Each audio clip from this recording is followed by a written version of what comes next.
Morning, everyone. My name is Ted Harris with the Pennsylvania Petroleum Association. I'd like to welcome you to our monthly webinar series. We typically do this webinar on the first Tuesday of the month. We have a mix of our associate members and industry experts such as Gray here today, in addition to having and working with state agencies and government agencies to include them into timely topics in terms of what's happening in Harrisburg that may impact your business. So thank you for joining us this morning. Before I kick off the webinar, I would like to just do a couple quick housekeeping items. Everyone that's going to be joining us here today will be on mute, but we do encourage you to participate in the webinar by asking questions, and you can do that by typing in the questions there's a feature on GoToWebinar where you can ask questions. What we'll do today is, as Marty goes through his presentation, I will hold questions or collect questions until the end, and we'll do a Q&A once he wraps up. If there's something that's specific where you want to connect with Marty after the fact, you can absolutely do that. Please still type in the question, and I will loop him in afterwards. But in general, we encourage questions. Questions will be confidential, and please keep that in mind here. Gray does a great job with this annual survey, and there's a lot of data here, and Marty is the perfect person here to be able to interpret that and help you with any type of direction. So with that being said, I would like to introduce our topic and our speaker at this point. We've been doing this webinar now with Gray for the last 3 years. I didn't realize until this year that this is their, I believe, 33rd annual collection of this survey, which is quite impressive. But perfect timing with this. We normally do it in October each year, and Gray publishes the survey results in September of each year. So this is kind of fresh off the press here in terms of the data collected. And the topic today will be the numbers to tell the story, analyzing the 2024 energy industry survey. And this will be presented by Marty Kirshner of Gray. So Marty, I will pass it off to you. Awesome. Thank you, Ted, and good morning, everyone. Thank you for taking some time this morning to sit with me and go over the 2024 industry survey results. As Ted mentioned, this is, we've been doing this for 3 years now, and I'm always grateful for the opportunity that the PPA gives me. It's one of the strongest state organizations, I would say, in the country, and especially in the Northeast, where petroleum products, especially heating oil, are very prevalent. And the goal for today is, again, to go through the most recent results, which, as Ted mentioned, are fresh off the press. Again, I take the results, I study them, I interpret them, I leverage that against conversations that I'm having with clients in the industry, and just try to give some perspective and story for what the survey is trying to tell. As you can see here, that's me. I'm Marty Kirshner. I'm head of the energy practice group at Gray. And as you mentioned, this is our 33rd year doing it. We also do a propane survey for those of you that are into propane or specifying propane, but we're focusing today's presentation on the energy, which is more on the heating oil side, and for those that do heating oil and propane. And there was some pretty interesting, there's always interesting data that comes from the presentation, but this year, 2 themes that I thought kind of stood out to me were, one, companies continuing to become more technologically advanced and more efficient, which is something that is a direct result of the labor issues and shortages that we've been complaining about for years. And it's the most natural reaction to that. It's, if we can't find people to do things, we need to find ways to be more efficient. And the second one, which is a little less popular in terms of what you want to hear, but it's what the survey is telling us, and it's, again, conversations, is while we're fighting an electrification battle with the political landscape, there are certain things that we can do in our business that adapt to what is kind of being, for lack of a better word, shoved down our throats. So while we might not be converting customers to electric, there's a lot of things in the electric space, such as, I'll just use an example right now, EV charging stations is a very popular thing that people are looking into as a seasonality offset. So kind of just touching that side of it, knowing that, hey, we think we're going to be around in a viable industry for a long time, but while we're at it, we got to embrace some of the other threats that have come along our way, which is really what generations ago did when your grandparents and great-grandparents and great-great-grandparents were delivering coal. At the time, the thought of a liquid oil to heat homes wasn't on their mind, and they had to start to embrace that too. So this is kind of just the natural evolution of the heating industry. So just to give, again, some background demographics of who responded to the survey this year. Again, it's primarily companies that do business in just one state. And then, I would say basically, almost 90% of them are only in 2 states, which is kind of good because, look, at the end of the day, most of these businesses are closely held family businesses, or some of them are large, closely held businesses that aren't necessarily public conglomerates, and they make up a large percentage of the industry. And those are really the companies that you want to benchmark yourself against. I understand there's some really large players in the industry, but there's far fewer volume of companies in that space, and they're kind of, they run differently. And so this data is good because as I go to the next slide on the gallonage, it kind of gives you the comfort that, look, at the end of the day, 95% are doing 10 million gallons or under, and 60% basically are in that sweet spot of 1 million to 5 million gallons sold, which is, again, I believe, the core function of the industry. Again, and just to give some comparison to on the commercial side, most of the residential heating oil businesses do also do commercial oil, but of that, it's not nearly the large size of their business as it is to the retail. So even if you did, 5 million gallons of heating oil, you might still only do 1 million gallons of commercial.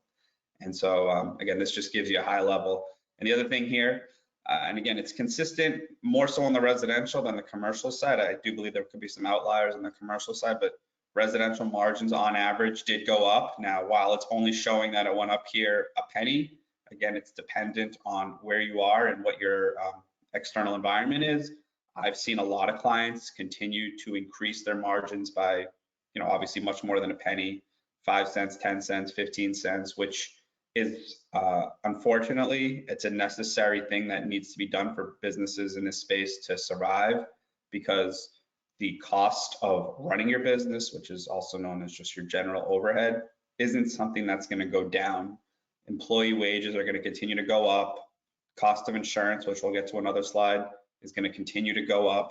Vehicle expenses are going to continue to go up. And the only way as owners of businesses that you're going to continue to maintain the lifestyle that you've become accustomed to is to increasing your margin. I've been fortunate that pricing has been relatively favorable over the past few months. We hope that continues that way. When obviously the pricing is favorable, it's a lot easier to stretch that margin a little bit. You have a little less pressure from your customers in terms of pricing. So I would say, keep pushing that envelope. I always say, and I probably said it every year I've been here, that if you don't have 1% of your clients calling you and complaining about your pricing, then you're probably not charging enough and you're probably leaving money on the table. In terms of staffing, again, I mentioned it in the beginning, there's continues to be a significant shortage, and every company at this point has almost, the overwhelming majority have vacant positions available. I believe in the survey here, you can see that 72% of companies have vacant positions. So 3 out of every 4 companies has a need for people. Now, the 28% could also be very small businesses that might only have 1 or 2 trucks, and they never are going to grow. That's what they're going to be. But it shows that we have a significant labor shortage. And what surprises me here, and it could just, again, be function of results, but I guess I'd call it somewhat disappointing, is that the percentage of companies looking to recruit from trade schools has actually gone down. That needs to go up. I'm a firm believer that every single company in the space should have a network of trade schools in and around their region that they're actively sponsoring, recruiting from. And then I would even say take it a step further. If there's opportunities there for you to have technicians to go out there and teach, that is a really good way to get people committed to your company before they've even graduated high school, and create a sense of loyalty and comfort, so that when they're out graduating from vocational school or trade school, they already know people at certain businesses and you can pick them up. And I have had a lot of clients be very successful that spend a lot of their time and resources advertising and marketing to those schools which is kind of funny because, you know, you look at the advertising spend and it's always been primarily driven to attract customers. But I've been kind of a big proponent of use your advertising spend to attract employees, and that is going to help ultimately bring future customers, because at some point, if you can't bring in the people, then you're going to have a much harder time servicing your customer base, and you don't want to be spread too thin, and you don't want to overcommit yourself. So, you know, look at that advertising spend as we go into the next heating season and into 2025, and try to allocate some resources to recruiting from schools and other opportunities that would lead to employment versus just necessarily new customers. So here, this next data set actually comes from Angus, who we partner with on the survey, and they give us a nice thing. We always are curious how many service technicians are, how many customers are being serviced per service technician. Now, it's actually gone down over the years after years and years and years of it going up because of just because of a lack of service technicians. In talking with Angus, their biggest belief is that the reason why it's gone down is because technicians have gotten more efficient, and there's been a continued improvement in tanks and equipment that don't necessarily get impacted faster. And the most important thing that they thought was employee education. A lot of times, the customers think that they have an issue and they don't, and you know, they end up paying money for a service call that they don't need. And the more education that the technicians are giving to the customer, so when something goes wrong, oftentimes they can troubleshoot it. But conversely, if you look at the next statistic, which I find very important, the average number of service calls per customer is less than 1. And one of the things that I've been very vocal about with clients is service contracts.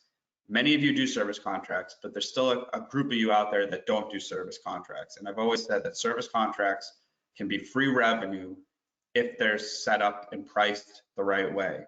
And as you can see here, the customer average is less than 1 call a year. So that means if you set up a service contract and it covers one thing for them and you use that one thing and you've made your money on it, the rest of it is profit, because odds are they're not going to call you again. And in many cases, as you can see, if it's less than 1, they may not even call you at all. So that service contract that you send without having to service it at all could just be free revenue. So it's really important as you look for different revenue streams or alternative ways to grow the bottom line or the gross margin. Service contracts is a very easy thing, an obvious thing if you haven't already done it.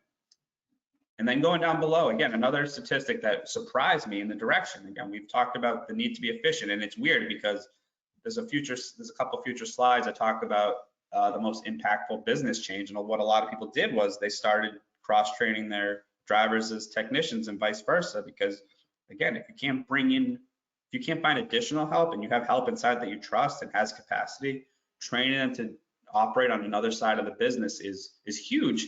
And it's not just, hey, they can do, you know, both sides of the business. You also want to make they become a much more valuable employee, and they're looking for ways to increase their earning potential. And it's really hard to increase your earning potential as a technician, because again, you're only given the jobs that you're assigned to, and you know, they take as many hours as they take, and you're as profitable as you are. And same thing on the delivery side, you know, you make as many deliveries as you think you can or you want to make. I mean, I've talked to a lot of owners who will tell me that if you looked at the number of deliveries per driver in their workforce, it runs the gamut. And you can see the difference between the person who really busts their butt to get through a ton of deliveries in a day and, you know, even work overtime versus one that just wants to do the bare minimum and gets, you know, is less efficient. But it is huge to be able to cross-train your employees to be able to do multiple facets of the business. I mean, you know, we talk about drivers and technicians here, but why can't a driver learn how to do something in the front office, or a technician learn how to do something in the office, especially in the down season when there's not as much for them to do. But at the same time, as we look for seasonality offsets, these could also be opportunities for these drivers and technicians. We'll go through some ideas later on in the presentation in terms of what you can do to help seasonality offset. This is always everyone's favorite slide, and obviously my least favorite slide, just average hourly wages. When I look at it, I still know that this is far lower than what a lot of companies are seeing. I call it the sandbag question because I think people are afraid to answer the true number, because if, you know, the drivers and the technicians and these employees get a hold of it, they might hold it up to your face and say, oh, wow, the average delivery driver is at $27 and I'm only getting 25, what's going on? So when I look at this, I'm just looking for direction. And again, while it hasn't been significant, it has it's all showing increases across the board, but the increases are not as major as they have been in past years. We're past the Great Resignation. We're past the highest levels of inflation. Obviously, interest rates have started to come down. And so at the same time, while the number one tool to retain employees has been to increase wages, the increases are not nearly as substantial. I think there really was a market correction on wages over the past 3 years where it started to really shoot up, and now it's stabilized, but it's still going to go up, and I would still expect it to go up, 2 to 3% a year for cost of living. But there, the 10, 15, 20% adjustments that you probably felt you were making over the past 3 to 4 years, especially going back to COVID, I do believe that's a thing of the past, and hopefully that will slow down as well.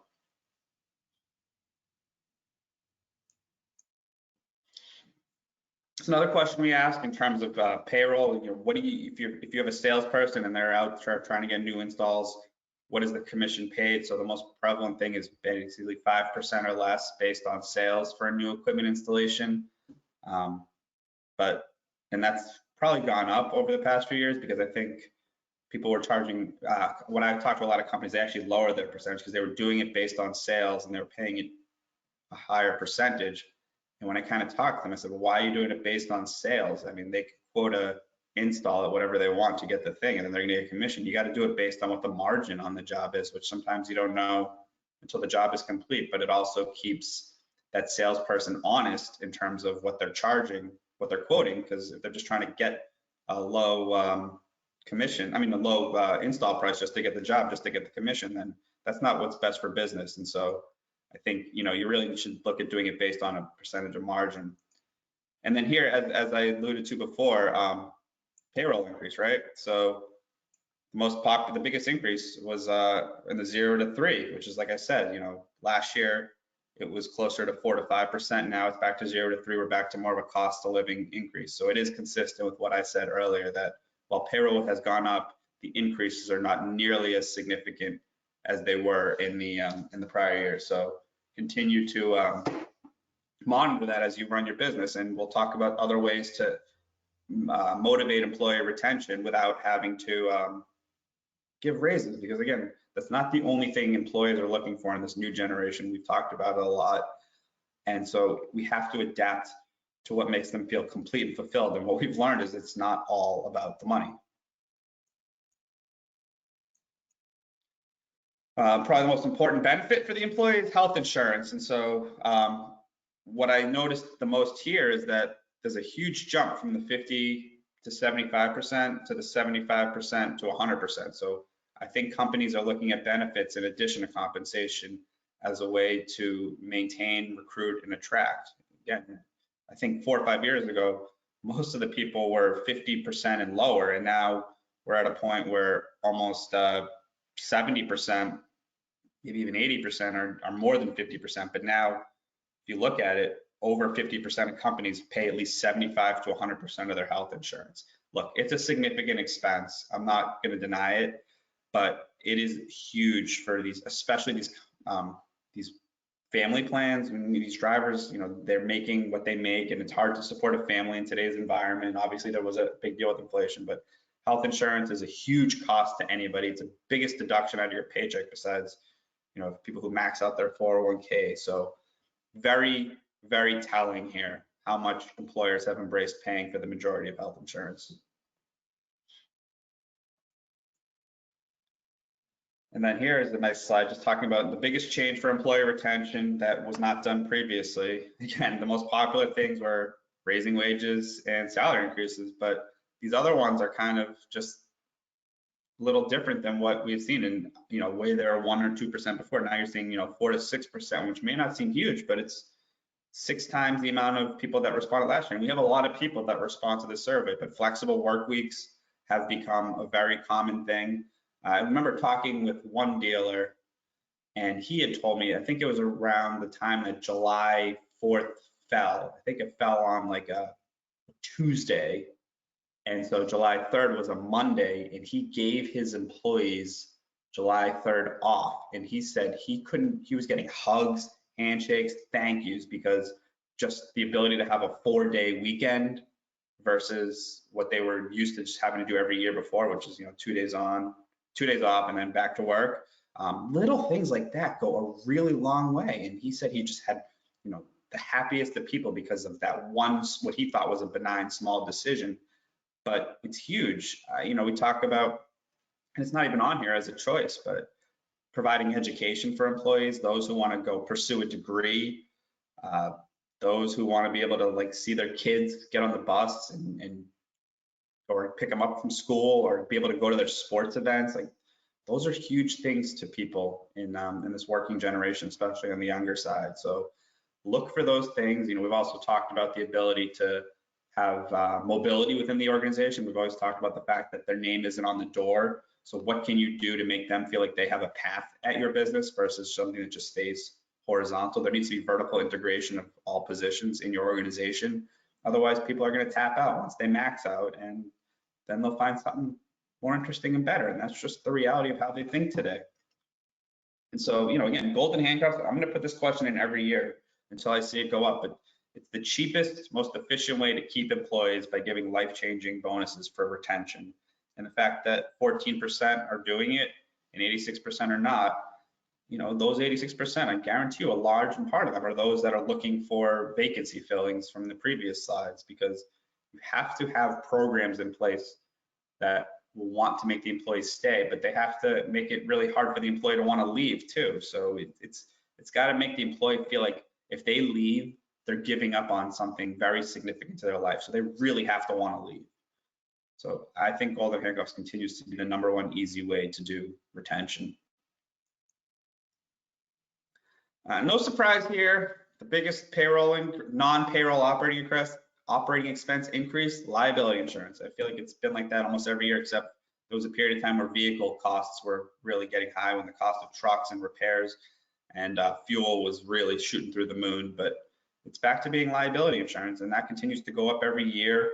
I know a lot of you are in captives and you have your programs in place. I still have not seen a ton of savings in captives yet. I'm waiting for some of these dividends to pay out. But for those that are not in a captive, that are just in a general liability program with umbrella, you got to look at it every couple of years and put it out to market and find the next, find the best competitive price, and that still gives you the same coverage. I'm a firm believer that you get what you pay for. So I don't always recommend going with the cheapest option, but you got to be competitive.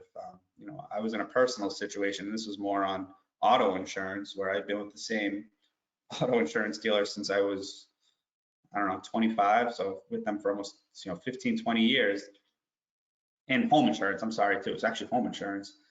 And I just moved over the summer. And when I went to my new house, the premium they were trying to charge me was like 3 times what I was paying before. And I just felt really weird about it, but I always trusted them.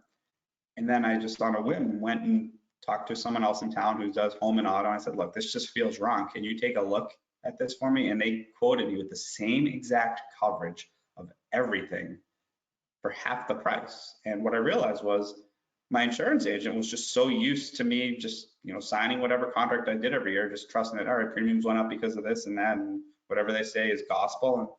And, I'm a very loyal customer, but this was a great lesson for me that, people will get comfortable with you if they know that you're willing to pay without saying much on the invoice. I'm not saying you challenge every invoice or nickel and dime, but just be a smart business person and you'll find savings along the way. Cybersecurity measures, obviously, this continues to be a strong growing point. While it's not the highest percentage, I'm still a believer that staff training is the most important cybersecurity measure you can put in place. You can do all the penetration testing and backup and secure data and recovery. But if the employees aren't trained on what to click on and what emails to open and what's good and what's not good email, that's what's going to blow up the business. I highly, highly, highly recommend you invest in these training softwares that teach them about the base. And these are like 4 or 5 minute videos. We do them at Gray. I know a lot of companies out in the industry that do them, but it is so super important because, like I said, it takes one bad click to blow up your business, and you're going to be having to send letters to your customers explaining why their credit card data got compromised, and you'll have a really hard time figuring out how to deliver it to them again after breaking that news. So staff training, invest in things like Know Before. There's another product out there called Ningio. If you have questions on the staff training, reach out to me after. I'm happy to point you in the right direction there. Just a random question we asked about technology. Again, we're trying to drive for efficiencies and everything, and Embracing technology, the most popular answer was make me think that I need to keep up with best practices in the industry. It's kind of a follower question. I mean, you shouldn't have to wait to see what others do in terms of embracing technology. You should be doing it now because it's what is the future. I know people are hearing about AI and probably sick of hearing about AI, but AI might be what makes your business more efficient. And while it might reduce the need for people, it will increase overall profitability and help you make decisions kind of on an automatic basis that you were trying to make on a whim with your gut or in some other way, shape, or form. So continue to embrace technology and don't wait to see the results. Do it ahead of time. Be proactive. Pay attention to what's out there. How long have customers been with your company? Again, this is great. 63% have been with your company for 5 or more years. But again, that still means a third of your customer base is turning over all the time. And obviously the most popular response for why customers are lost is because of pricing, which studies have shown that oftentimes if a CSR is not that motivated to do their job that well, when a customer calls to switch, they just punch in because of price without really digging into why the customer left. So my hope for everyone is that their customer service reps are trained, motivated, and when a customer leaves, that CSR does everything they possibly can to not only understand why they want to leave, but to convince them as to why they want to stay. The other interesting piece of this statistic is gas conversion went up while heat pump conversion went down, but I think the big wave of heat pump conversions was over the last 2 or 3 years, and it really was more prevalent down in the South. It's still a pretty big dent in customer lists, but I think it's going to slowly settle out, and look, a lot will change with this upcoming election. I'm not going to say it more than maybe 3 times in this presentation. A lot of what we're seeing here is going to be impacted by the election, but the electrification movement is going to continue to be pushed, whether the president's red or blue. So we need to be prepared and embrace what we can do to make money off this, because you always got to have a plan B, C, and D.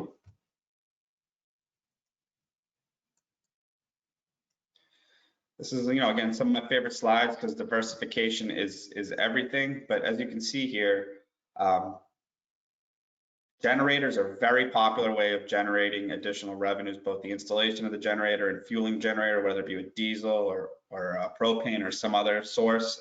That's huge. A lot of companies going into plumbing because, again, you're a home service business. I've said this and you know it.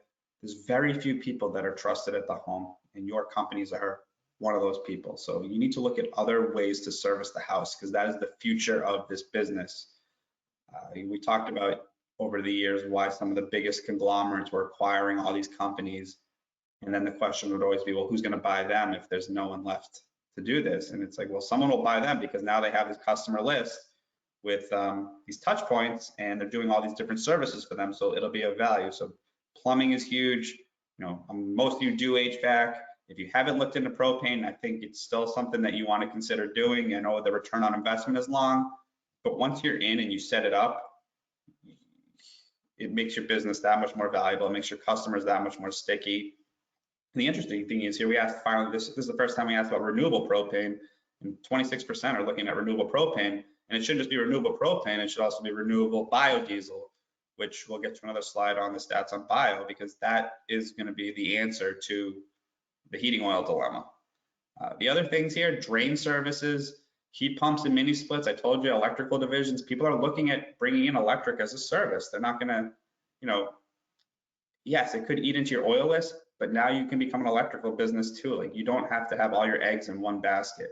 Landscaping to me has always been one of the most obvious seasonality offsets. It's nice summer work. You can have some of your own employees do it, or you can have professionals that are trained to do it as well, but I would consider that. Dump truck hauling is a pretty popular one. I see these apps out there where you can download this app, and it basically gives you, random jobs that you can just sign up for and do and get prevailing wages for it. And it's a nice offset, and just all you have to do is really invest in the truck. Fertilizer, dust control, these are the things that people are doing outside just general HVAC and service and installation to offset it. You can't just do those. You can't just deliver oil, install tanks, and service them anymore and be immune from the threats. You have to have other lines of service in your business.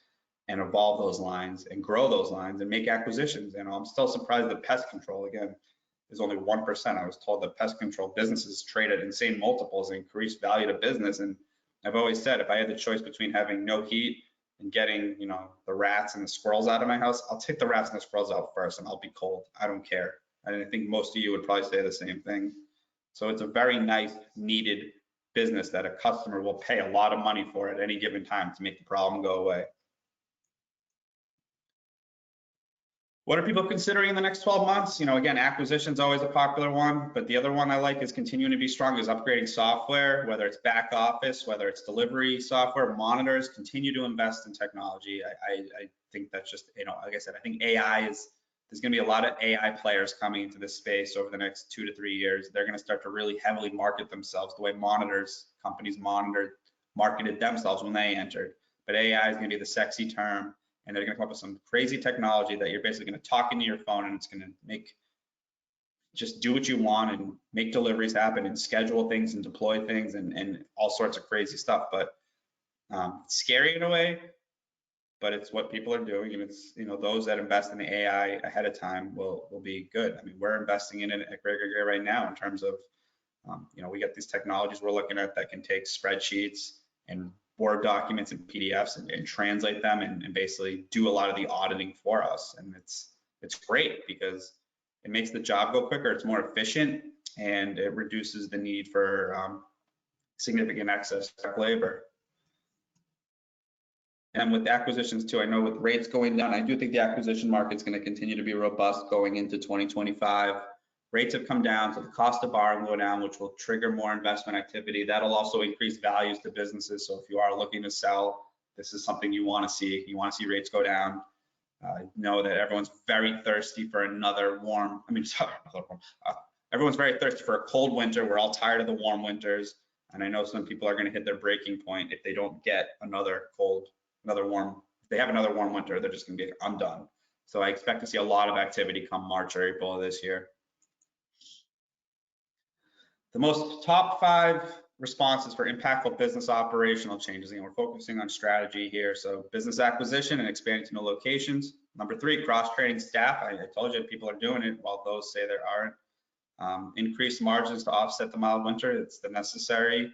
Number 5, expand service capabilities. That's diversification. That's doing the things differently that you aren't doing before, whether it's a new product line, a new service. It's just those little things to take advantage of the customer that knows you and trusts you, and you know, you keep customers comfortable, which I think is a very cool thing that you can say that you can do. And I think that builds a lot of brand equity with the customer. And so just leverage that.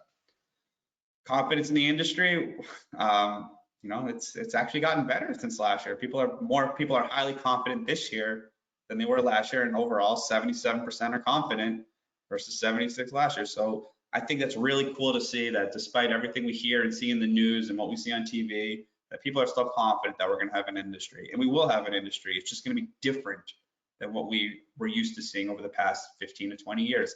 And that's okay, because as I said in the beginning, this is an industry that has evolved from other sources of heat and home services. And so we're just in the next kind of growth phase of our industry's life cycle. They say, you know, when I started out in this industry in 2007, they told me the industry was dead. We're 17 years later, and companies are still as strong as ever, still as profitable as ever. Margins are the best they've ever been. People are still happy. So it's a resilient industry.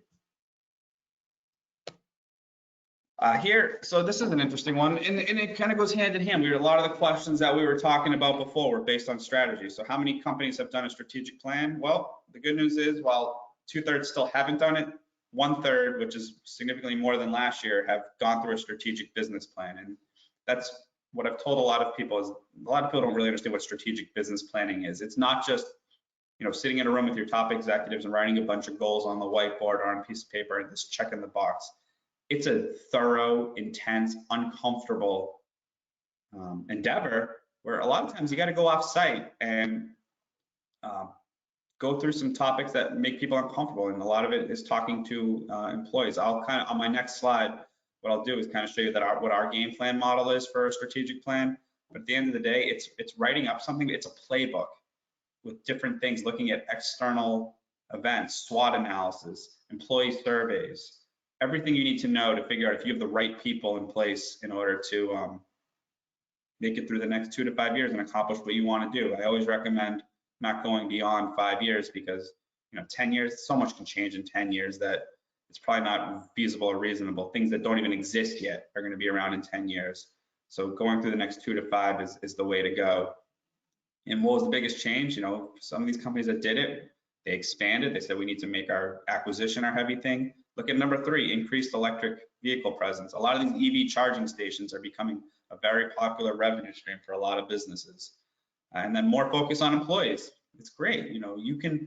There's always going to be a group of people that think the customers come first and then the employees come, and without the customers we're nothing. And then there's the other school of thought that without the employees we can't service the customers and we're nothing. So those that are shifting their focus to be more an employee-centric business, that's part of what their plan is, to help maintain where they want to go in the next 5 years. And I think that's legit.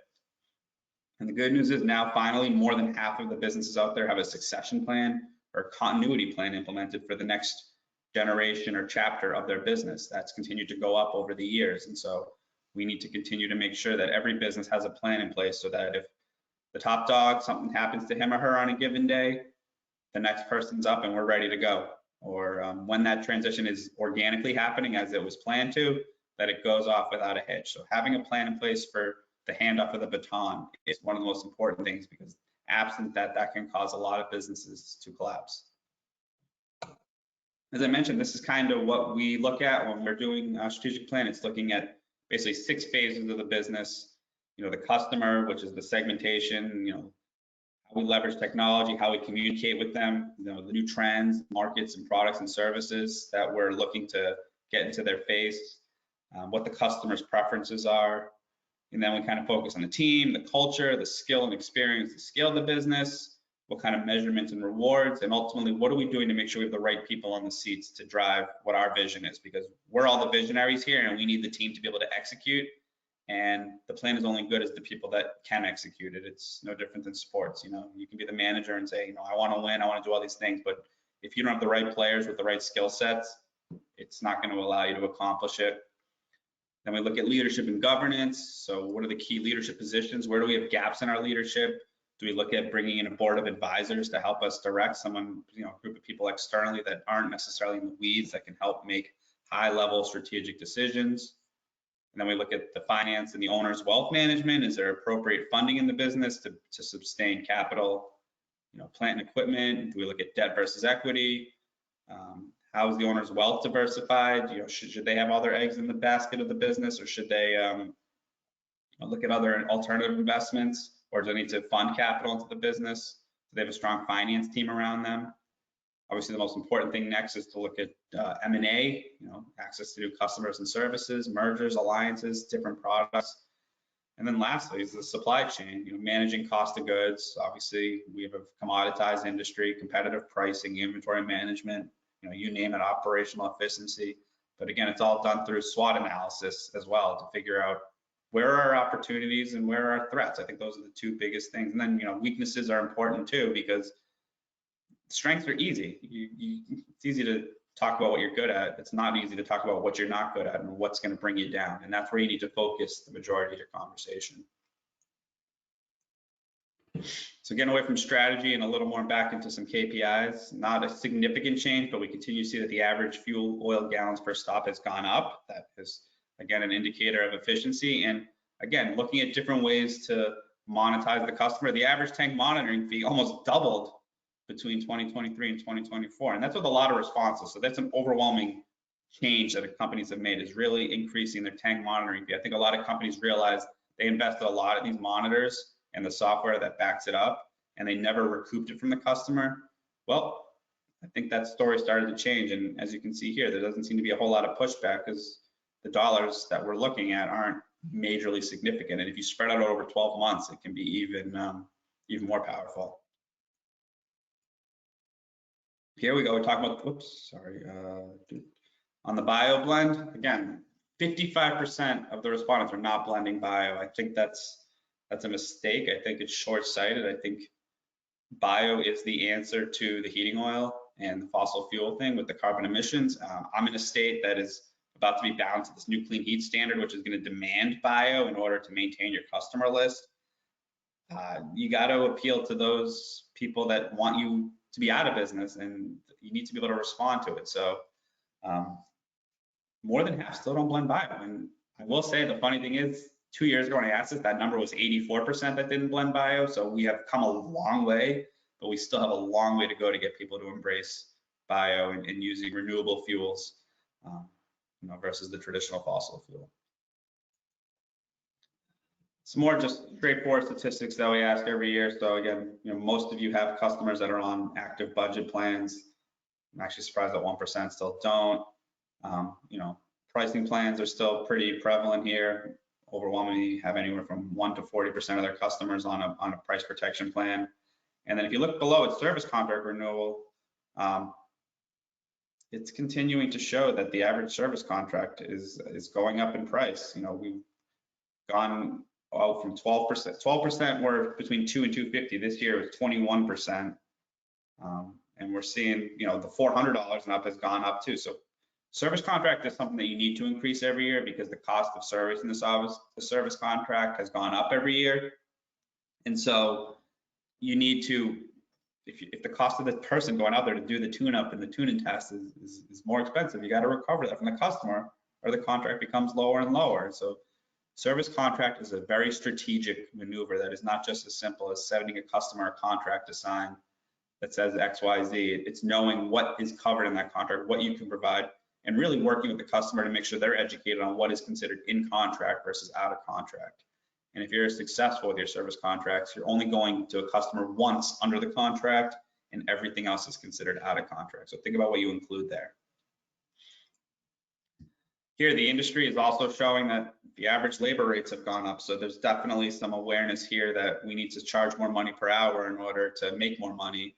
So fuel oil average labor rate for service is, look at that jump from the 75 to 125 up to the 125 to $200 per hour bucket. Again, almost doubled. Air conditioning, look at that difference between the $75 bucket and the $126 bucket. Plumbing, same thing. Pipeline gas, same thing. Labor rates have to go up to cover the necessary increased costs of doing what we need to do here. All right, 1 second. Fleet size. So again, just showing what the general fleet size is here. It's pretty consistent with last year, and the overwhelming majority are still looking at bringing in new vehicles in the current year. Hopefully, again, with the cost of borrowing going down, if you're financing your vehicles, the interest rate will go down and it'll be cheaper. Again, I'll talk about Massachusetts where I'm at. I've had some clients call me in a panic because their truck dealers can't sell them trucks because there's rules now in Massachusetts that you have to be able to sell a certain amount of electric vehicles first before you can sell a lot of diesel fueled vehicles. That's creating problems. So, I don't know what states are going to continue to be affected by that, but it's definitely something that we need to look at as we go forward, because I don't think that electric vehicles have been proven to be a viable thing yet for this industry. I know even a lot of companies look at doing propane fueled vehicles, which is great if you're looking for the credits and trying to reduce emissions, but I've heard a lot of companies complain about the propane fueled vehicles too. So we're all very heavily reliant on these diesel vehicles, and we need those to continue to comfortably operate the business. A couple more things here just from the survey. So again, we asked the question this year, the average number of days that delivery trucks are on the road. We just thought it was interesting to see what their usage is to get a comfortable feeling for wear and tear. And so the most popular answer was that they spent between 240 and 270 days on the road each year. And on average, they deliver 11,000 gallons of fuel per day. So take that for what it's worth to benchmark against your own data. Profitability measures making, the most popular thing was increasing profits, margin per gallon. We talked about that. Looking for ways to be more efficient by making larger and fewer deliveries was one of the top things. And then better delivery planning, optimization of routing. So that's technology, that's routing software, that's AI. Those are the 3 most popular things that people did to be more profitable. So I'm starting to wind down here. oops, sorry. Fat fingered that. So looking ahead, just we're in a big election year. You all know it. This is going to be one of the most important elections of our industry's life. We do an annual business planning seminar at Gray and Gray every year. It's going to be Thursday, December 5th at our home office. I do believe there will be a streaming option, but it's going to be the most heavily attended one we ever had because everyone's going to want to know what's going to be happening from a tax standpoint. And so the good news is this will be happening after the election.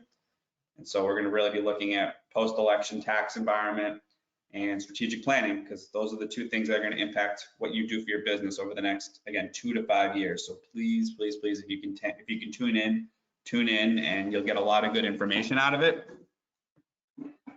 Again, if you want to download our newsletters, it's right here on our website. And also, I just want to point out our surveys are right there on our website too. So the propane survey and the oil survey, you can download it. I think you can go back as far as 10 to 15 years worth of surveys if you want to download it. So it's there as a resource. And so with that, I thank you very much for bearing with me this morning and listening. And I'm going to turn it back over to Ted.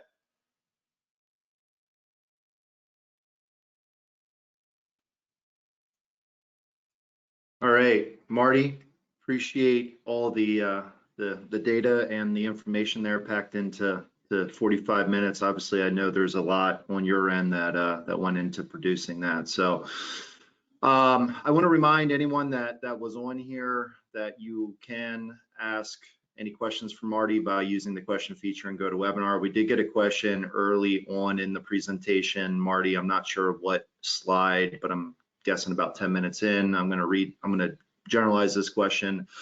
It is my understanding that annual tune-ups are done as a part of their contracts. Is the question correct that a tune-up does not count as a service call? Thus, every contract gets the annual tune-up, but a service call is only for no heat?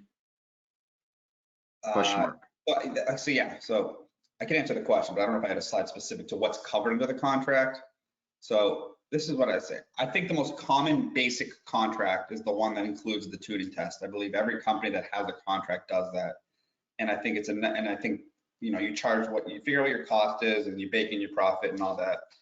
I think that's the simplest contract to do. And I think that's the one where that's all you do under that contract. You do the tuning test. If they need you for anything else, in my opinion, that is out of contract. That is a service call. You know, I know within these contracts, you put in little things like discounted parts and discounted parts and 24/7 service and those things.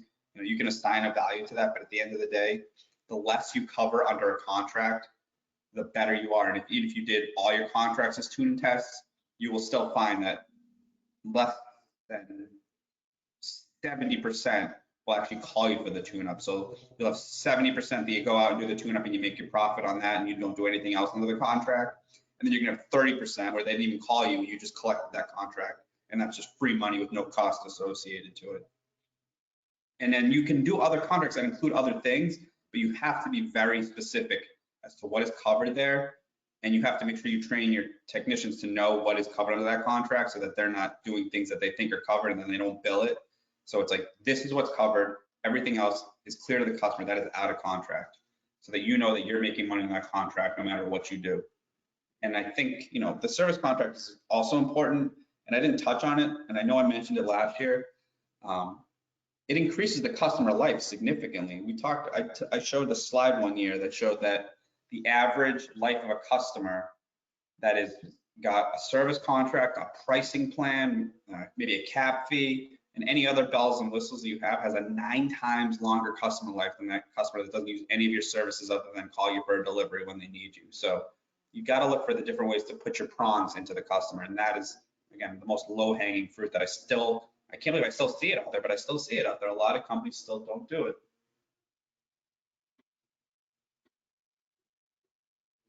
Thank you, Marty.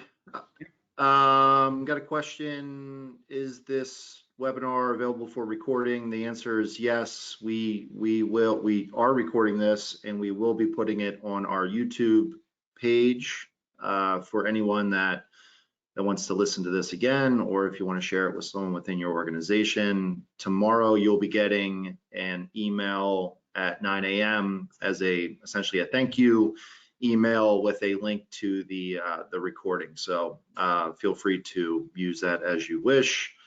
Got another question here. Do you find other companies are charging more for biofuel? I see rack prices that run approximately 5 to 10 cents more than traditional ultra-low sulfur heating oil. In other words, are you passing along? Are you seeing a pass along from your perspective, Marty? Yes, so based on the increase in margins, it's absolutely being passed along. But you know, a lot of the folks that I've talked to, and maybe some of them are doing it on a little bit more of a larger volume basis, have found that blending the bio with their heating oil has actually made their costs cheaper. So there hasn't been as much of a need to pass it on. I think it all depends on who you're getting your bio from and maybe how much storage they have. That's an indicator in terms of what that cost is to you. But the intent was that it wasn't a more expensive product than the heating oil. Got it. I am seeing no other questions come in here. I'm going to give it 30 more seconds. Marty, I think you had your contact information on the last screen when last part of your presentation. Yep. Feel free to get a hold of Marty directly if you would like. We did share the link to both their energy survey as well as the propane survey a few times with our membership. If you want access to, if you haven't downloaded that and you want access to it, feel free. I can certainly point you in the right direction. I know Marty can as well. Gregory and Gray is a member of our association of the PPA. So, you know, I know Marty is a resource or can be a resource for you beyond this survey as well. So please keep that in mind. I think that was about 30 seconds and I haven't seen any more come in here. So Marty, I think we're going to wrap up here at this point. Any closing comments from your end before we do so? No, I'm just very appreciative again of the opportunity to speak with all of you, and I thank you for listening to me for an hour. And if you always want to have a conversation, one call or email away. I'm happy to, just like Ted said, be a resource and just have a conversation and help in any way I can. And I'm always again grateful for the PPA and what they've done for Gregory and Gray. Wonderful. Well, everyone, appreciate your time today. Marty, appreciate your presentation and the expertise on the topic and all the effort that went into collecting this survey, which I'm sure was not a light lift. So hope you all have a good rest of the day and take care. Thank you very much.